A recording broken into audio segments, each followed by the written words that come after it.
Puji Tuhan. Selamat hari Minggu 6/6/2001. Tuhan Yesus memberkati. Haleluya. Kita patut bersyukur kepada Tuhan karena diberi ruang waktu dan perpanjangan kehidupan sampai saat ini. Apapun problema hidup kita, tapi Tuhan pilih kita, panggil kita Minggu Raya ini untuk datang beribadah, memuji, memuliakan Dia, mengagungkan Dia. Karena Yesus Kristus, nama satu-satunya, nama yang memberi kita kelepasan kehidupan untuk hari-hari ke depan dan bahkan untuk kehidupan yang kekal. Haleluya. Betapa indah firman Tuhan. Cuma terkandung kegagalan doa, kegagalan iman. Kain gagal beriman. Timbul amarah, iri hati, cemburu, sirik, dengki, culas. Itu yang timbul di hati Kain. Bagaimana kita? Apakah kita gagal hari ini untuk memuliakan Tuhan? Kita yang tahu, saya yang tahu saya. Ibu yang tahu ibu, saudara yang tahu saudara, bapak yang tahu bapak, hamba-hamba Tuhan yang tahu dengan dirinya sendiri. Apakah kita akan seperti Kain hari ini?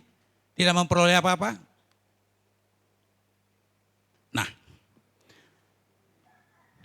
Bapak Ibu, saudara-saudara, hadirin yang dimuliakan Tuhan, para hamba Tuhan, bahwa sampai saat ini virus corona masih tetap bergelora. Oleh karena itu, mari kita jaga sikap kita. Cara kita beribadah sesuai dengan prokesnya. Agar kita memakai hikmat dari Tuhan untuk tetap memelihara iman kita. Jangan lahir seperti iman Kain yang gagal datang dia. Coba kita bayangkan, kita datang kepada Tuhan bawa persembahan, bawa hidup kita dengan semua pengorbanan dari rumah kita tinggalkan, tapi gagal. Kain juga demikian. Nah, oleh karena itu saya akan baca firman Tuhan untuk menambah renungan bagi kita di kitab Lukas pasal 11. Saya baca seluruhnya nanti sampai ayat ke-13, demikian firman Tuhan. Perikopnya hal berdoa. Kalau kita perbesar, hal beribadah. Hal mempersembahkan hidup kepada Tuhan. Demikian firman Tuhan, ayat 1. Lukas pasal 11. Pada suatu kali Yesus sedang berdoa di salah satu tempat. Ketika ia berhenti berdoa, berkatalah seorang dari murid-muridnya kepadanya, Tuhan, ajarlah kami berdoa sama seperti yang diajarkan Yohanes kepada murid-muridnya. Jawab Yesus kepada mereka, apabila kamu berdoa, katakanlah, Bapa, dikuduskanlah namamu, datanglah kerajaanmu, berikanlah kami setiap hari makanan kami yang secukupnya, dan ampunilah kami akan dosa kami, sebab kami pun mengampuni setiap orang yang bersalah kepada kami, dan janganlah membawa kami ke dalam pencobaan. Ayat 5, lalu katanya kepada mereka, jika seorang di antara kamu pada tengah malam pergi ke rumah seorang sahabatnya dan berkata kepadanya, saudara, pinjamkanlah kepadaku 3 roti. Sebab seorang sahabatku yang sedang berada dalam perjalanan mempunyai, saya ulangi ayat 6, sebab seorang sahabatku yang sedang berada dalam perjalanan singgah ke rumahku dan aku tidak mempunyai apa-apa untuk dihidangkan kepadanya. Masakan ia yang di dalam rumah itu akan menjawab, jangan mengganggu aku, pintu sudah tertutup dan aku serta anak-anakku sudah tidur, aku tidak dapat bangun dan memberikannya kepada saudara. Aku berkata kepadamu, sekalipun ia tidak mau bangun dan memberikannya kepadanya karena orang itu adalah sahabatnya, namun karena sikapnya yang tidak malu itu, ia akan bangun juga dan memberikan kepadanya apa yang diperlukannya. Oleh karena itu, aku berkata kepadamu, mintalah, maka akan diberikan kepadamu. Carilah, maka kamu akan mendapat. Ketoklah, maka pintu akan dibukakan bagimu. Karena setiap orang yang meminta, menerima, dan setiap orang yang mencari, mendapat, dan setiap orang yang mengetok, baginya pintu dibukakan. Bapa manakah di antara kamu, jika anaknya minta ikan daripadanya, akan memberikan ular kepada anaknya itu ganti ikan? Atau jika ia minta telur, akan memberikan kepadanya kalajengking? Jadi, jika kamu yang jahat tahu memberi pemberian yang baik kepada anak-anakmu, apalagi Bapamu yang di surga, Ia akan memberikan Roh Kudus kepada mereka yang meminta kepadanya. Puji Tuhan. Firman ini mengisahkan kepada kita bahwa murid-murid Yesus zaman dahulu belajar untuk berdoa kepada Tuhan, Allah yang Maha Kudus yang bertahta di kerajaan surga. Nah, kepada kita hal ini bisa kita anut. Bagaimana kita harus berdoa kepada Tuhan. Ini ajaran Yesus sendiri. Pertama-tama kita harus menguduskan Bapa Allah itu.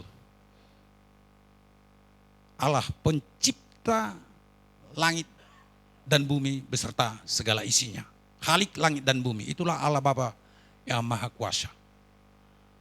Sekalipun dalam konsep keimanan Kristen, Allah itu dengan metode Trinitas, ada Allah Bapa, Allah Anak, Allah Roh Kudus. Allah Bapa menciptakan dan memelihara ciptaannya. Itulah Allah Bapa. Satu kesatuan dengan Allah Anak, Putra, Yesus Kristus.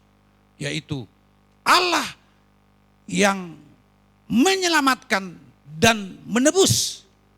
Diselamatkan kita dari jurang dosa, dari jurang maut dosa, diselamatkan, diambil, dan ditebus agar tidak kembali lagi ke situ.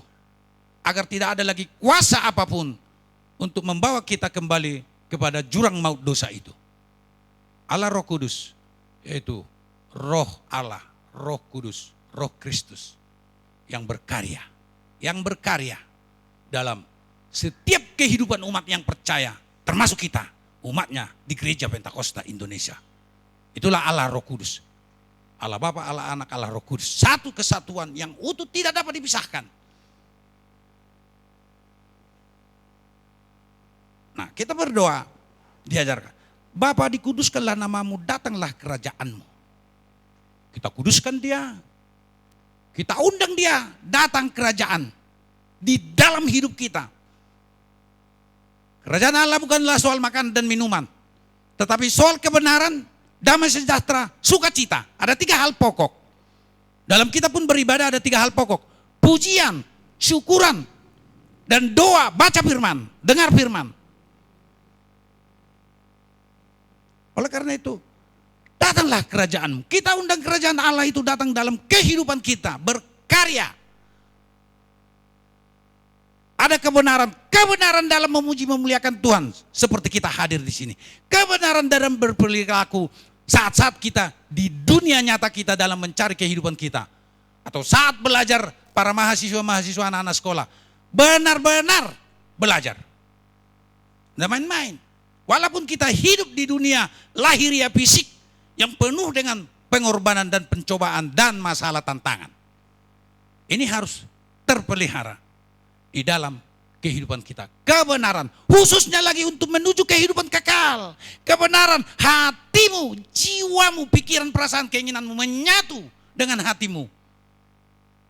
Dibuktikan oleh tindakanmu, akal budimu menunjukkan bahwa engkau pilihan Tuhan, kita pilihan Tuhan di dalam kehidupan kita. Agar kita tetap nanti bisa terselamatkan dan diselamatkan oleh kasih Kristus, kasih Allah Bapa itu sampai ke kehidupan kekal. Karena kita tidak hanya di dunia ini. Manusianya kita ada 3 dimensi. Hati, jiwa, dan tubuh. Hati, jiwa, manusia batiniah. Manusia terdalam kehidupan kita. Jolma perbagasan. Lahiria fisik jasmania kita ini manusia luar. Ini akan kembali ke tanah. Tetapi manusia batiniah kita akan berangkat kepada pemiliknya, yaitu Allah Bapa, ke sana. Kalau tidak, ada 2 pilihan. Kalau tidak ke surga, ya ke neraka. Mana? Pilih. Kedatangan kita kemari hanya memilih satu. Kita harus kelak di akhir perjalanan hidup kita harus sampai ke kehidupan yang kekal, yaitu surga. Puji Tuhan. Anggona nek tu narok ko dong, marhua usai luja rotuson. Kalau loja, tapi kan enggak loja, kan senang. Bisa kita bertemu sesama saudara dalam iman. Nah, berikanlah kami setiap hari makanan kami yang secukupnya dan ampunilah kami akan dosa kami. Nah, kita minta makanan kita yang secukupnya, bukan berlebihan. Konsep zaman anugerah Tuhan Yesus, kehidupan itu berkecukupan. Puji Tuhan. Bukan berkelebihan. Itu firman Tuhan yang berkatakan. Dan ajaran Yesus dalam doa kita. Berikanlah kami makanan kami secukupnya. Punya mobil cukup. Punya rumah cukup. Punya uang cukup. Punya kecantikan untuk mempercantik diri cukup. Punya kebutuhan hidup sehari-hari cukup. Tapi enggak dilarang lo menabung. Enggak ada dilarang. Unak kau menabung katanya. Enggak ada. Nah, jadi kemudian dan ampunilah kami akan makanan kami dan ampunilah kami akan dosa kami sebab kami pun mengampuni setiap orang yang bersalah kepada kami. Kita mohon ampun, tetapi kita juga sebaliknya harus mengampuni orang yang bersalah kepada kita. Tidak boleh kepada Tuhan bahasa Tuhan tolong saya kepada kan sadeko tahun kata kasar lagi lo mesi sabulus tidak bisa, harus real. Kehidupan lahiriah dunia fisik kita real dengan iman percaya kita. Tidak bisa mau di portibio tu sakko boleh tu surga next dia seirama. Itu kebenaran soal kerajaan Allah. Damai sejahtera, hati damai. Damai itu hati. Hatimu mencukupkan apa adanya, bersyukur apa adanya. Sejahtera itu fisik, terbukti, terukur. Ada beras di rumah, bisa kita makan. Ada ikan, bisa makan, terukur. Sejahteranya. Ada uang untuk kita pakai, sejahteranya. Kita minta kepada Tuhan, Dia kok yang ngajari kita. Kerajaan Allah, 3 hal kan. Kemudian kebenaran, damai sejahtera, sukacita oleh Roh Kudus. Bukan oleh kekayaan kita bersukacita. Antara hati dan jiwa, antara hati, pikiran, perasaan, keinginan dan tubuh kita menyatu lengkap. Bersukacita, bergembira oleh Roh Kudus. Artinya oleh pimpinan Tuhan, oleh pimpinan firman Tuhan. Puji Tuhan. Dangalani begak ngisi selommu gabe bersukacita ho. Dangalani gudang ngehepengmu ndak oleh Roh Kudus. Tetapi semuanya dikembalikan kepada Kristus, kepada Roh Allah, Roh Kristus. Itulah sukacita umat Kristiani, umat Kristen. Sehingga dia seperti dibangun di batu karang yang teguh.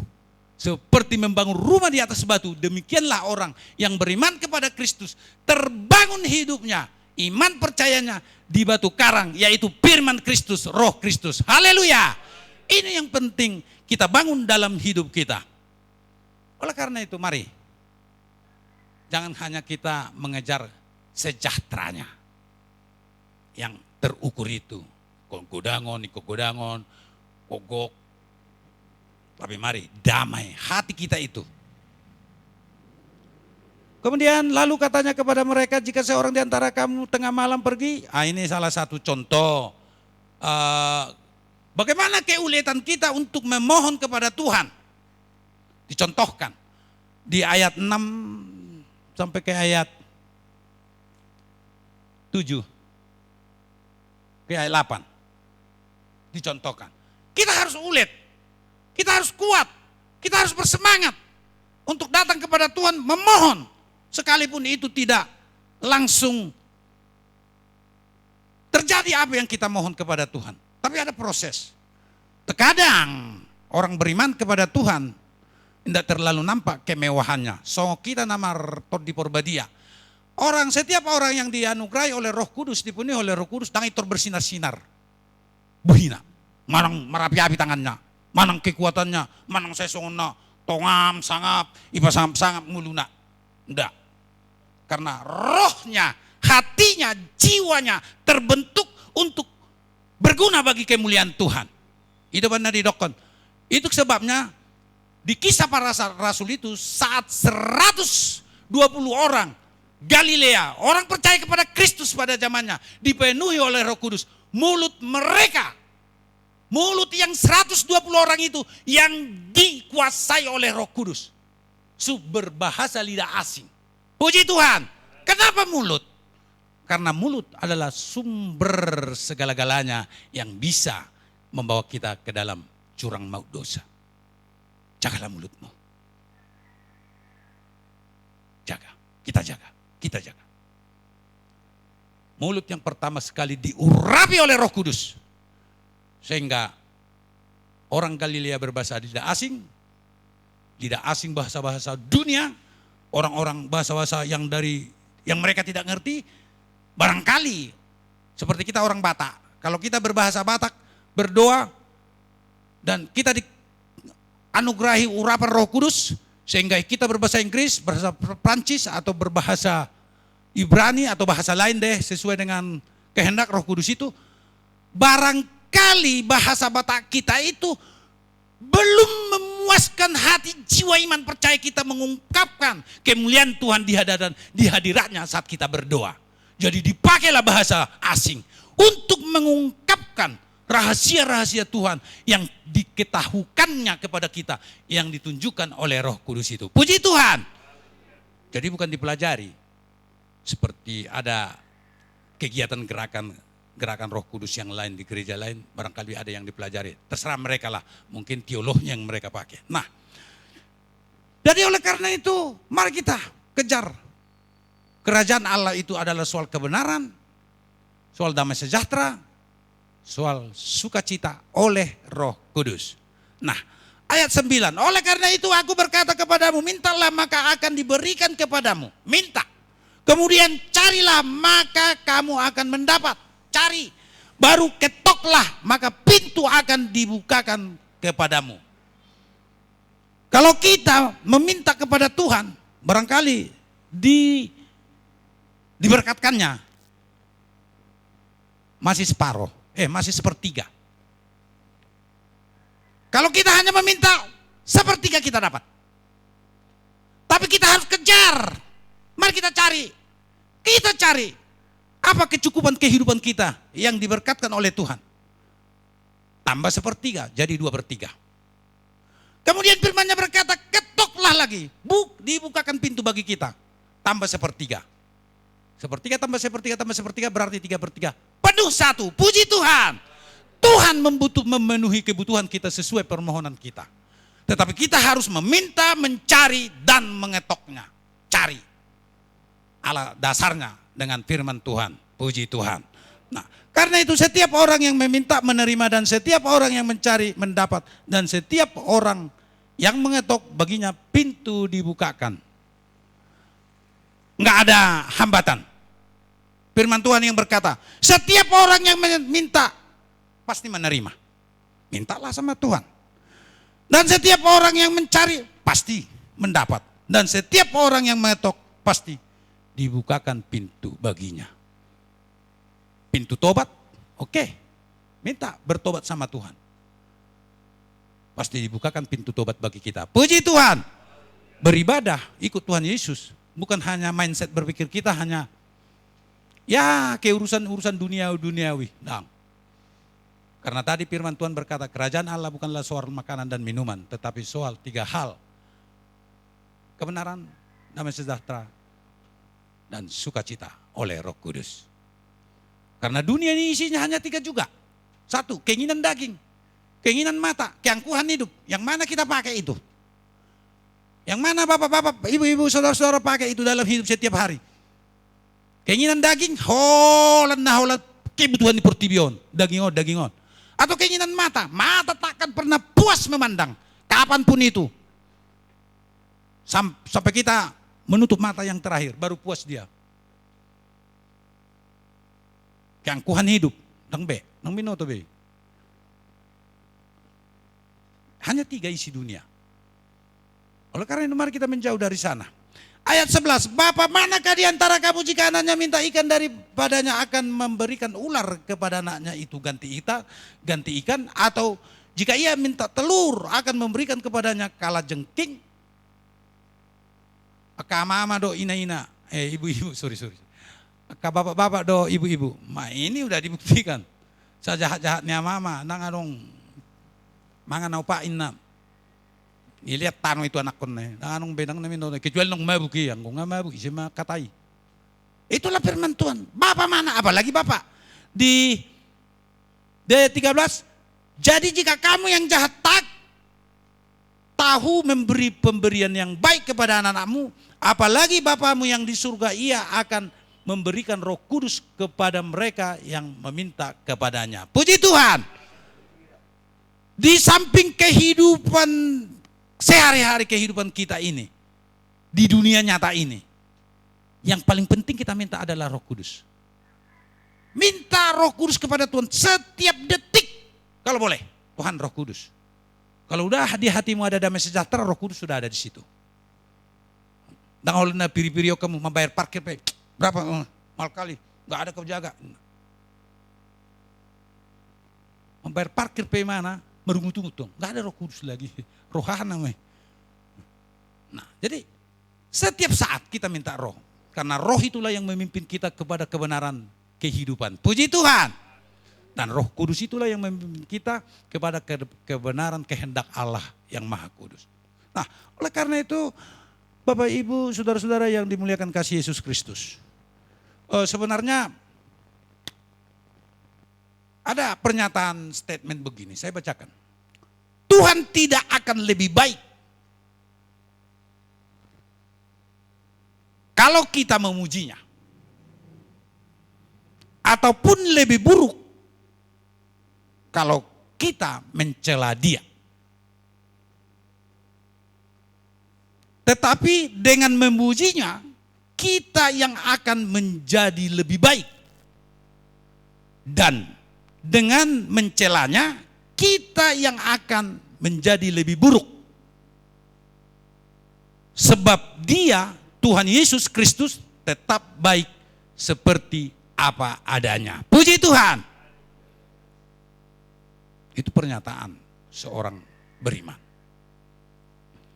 Kemudian sadar ataupun tidak sadar, kesalahan yang sering terjadi pada manusia. Manusia maksudnya umat percaya, seperti kita. Ia menganggap pemberian Tuhan lebih berarti dan lebih menarik daripada sang pemberi itu sendiri. Holana tu pasu-pasu nandilian itu Tuhan ini gudang rohana. Siat tu Tuhan Yesus. Apa sih harusnya ikut tu Tuhan Yesus dihita lebih gudang daripada tu pasu-pasu na adong. Contoh kecil song kami amon. Lalak bo manuci kendaraan. Gabi terlebak malau tu pertangyangan. Aturan na niyan jolola tu pertangyangan do mula baru cuci kendaraan. Lalak mo palit-licit to bajuna song jason. Saat ini palit-licit kami terlebah per mingguan. Unang manyaso ni. Puji Tuhan. Kita beri hidup kita untuk kemuliaan Tuhan. Apalagi kita secara minggu raya seperti ini. Muliakanlah Tuhan dengan segenap hatimu, dengan segenap jiwamu, dengan segenap kekuatan dan akal budimu. Itu permintaan Tuhan dari kita. Siar rohana yas untuk kita datang beribadah. Terpujilah Tuhan, firman-Nya diberkati. Menjadikan kita menjadi orang yang percaya dan beriman tetap teguh dalam perjuangan kehidupan keseharian. Hari lepas hari, minggu lepas minggu, bulan lepas bulan, tahun lepas tahun. Kita tetap eksis untuk percaya kepada Kristus. Karena Dialah pemegang penguasa kehidupan kita. Haleluya. Amin. Tuhan memberkati. Kita bernyanyi di akhir pujian ini. Saya serahkan ibadah ini dipimpin oleh hambanya Bapak Pendeta R.A. Siburian membawa kita dalam doa. Kita bernyanyi Tujolom ode bataku sayusedo rohakon.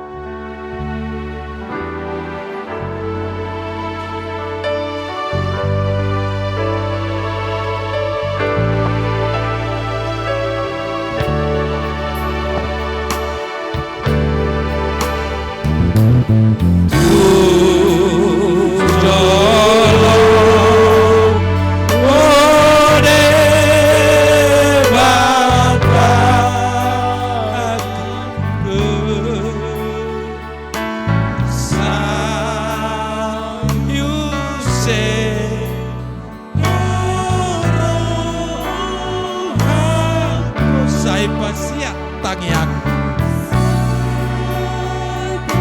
pasi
Bapa di surga,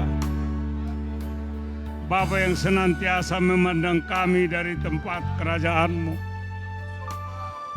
Bapa yang tidak pernah terlambat memberikan pertolongan kepada umat-Mu dalam keadaan sebagaimanapun kesulitan yang dialami oleh umat Tuhan. Engkau